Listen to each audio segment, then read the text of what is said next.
What's up mga idol? Unexpected Hinebra trade, pumayag na si Coach Yeng. Pero bago mo sana ipagpatuloy ang panonood mo, ay huwag mong kalimutan na mag-subscribe bilang suporta sa aking YouTube channel. Maraming salamat idol. Isingit lang muna sandali natin ang balita tungkol kay LA Tenorio.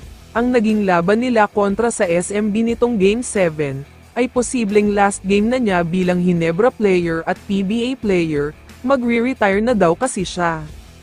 Ayon sa kanya, pinag-iisipan na daw talaga niyang mabuti ito, at nasa 90% ay sinisigaw ng puso niya na mag-retire na lang, lalo pat madami na namang bagong player ang Hinebra next season dahil sa PBA draft. Ayon kay Tenorio, sobrang masaya at perfect ending daw sana kung nakapasok sa finals ang Hinebra at may championship pa, pero kahit hindi sila pinalad ay proud pa rin daw siya, dahil umabot sa Game 7 ang serye nila sa SMB. Samantala, lumipat na tayo sa balita tungkol kay RJ Abarientos.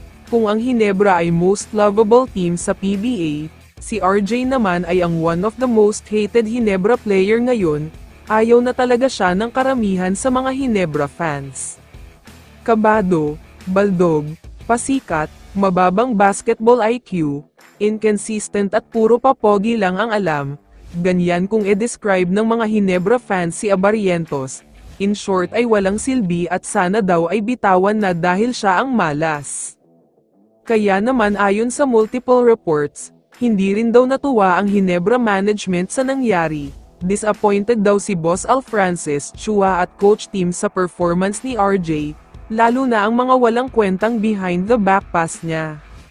Sa kabilang banda naman, maganda ang future ni Adrian Newcomb, kailangan lang ng konting improvement sa outside shooting niya, pero nakikita ko sa kanya ang baguhan na version ni Scottie Thompson, same na same talaga sila.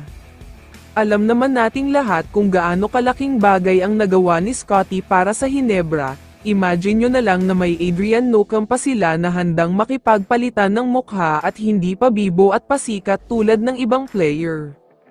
Kaya naman ayon sa multiple sources, kukunin daw ng Hinebra si Adrian Newcomb, kailangan daw nilang makuha siya para kapag dumating ang time na may edad na si Scottie, at least ay may susunod na agad sa yapak niya. Payag naman daw dito si Coach Yeng, one-on-one trade daw ang gusto niya. Pero ang gusto ng Hinebra ay may karagdagang future first round pick, kaya sobrang interesting talaga ang magiging trade ng dalawang teams. Kaya naman kung ikaw ang tatanungin idol, sino sa tingin mo ang malulugi sa trade na ito? I-comment mo naman ang sagot mo sa tanong na ito. So dito na nagtatapos ang video na ito. Maraming salamat sa pagsuporta at panonood mga idol.